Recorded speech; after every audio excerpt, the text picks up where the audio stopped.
Mitä sun on tärkeää tietää, kun ostat joulukinkkua tai kinkkuleikkeleitä? Tuu mun kanssa kauppaan, niin mä kerron.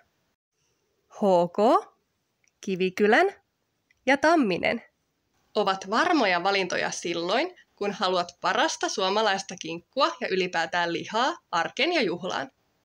Myös Snellmanin ja Atrian lihat ovat varmasti suomalaisia.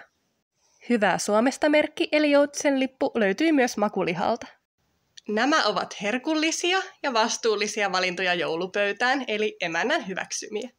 Suomalainen sika on saanut pitää saparonsa koko ikänsä, ja se on tarvinnut todella vähän tai ei ollenkaan antibiootteja.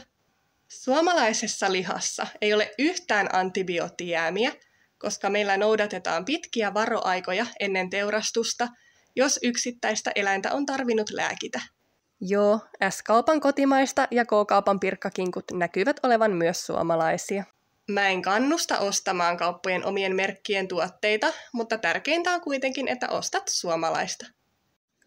Korpela, Pouttu, Savuhovi, Vursti, Vataja, Lihamestari, Huittisten palvi ja Hakala. Näiden kinkut ja kinkkuleikkeleet olivat ulkomaista lihaa.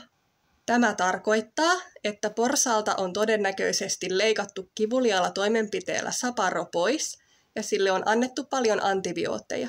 Yrityksen nimi voi kuulostaa suomalaiselta, valmistusmaana voidaan mainita Suomi ja etiketissä voi olla jopa Suomen lippu, mutta mikään näistä ei takaa lihaa kotimaiseksi.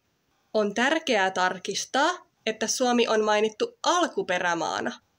Pakkauksessa täytyy jollakin tavalla lukea lihan olevan suomalaista. Onneksi etiketteihin on yleensä merkitty suomalaisuuden takaava Joutsenlippu.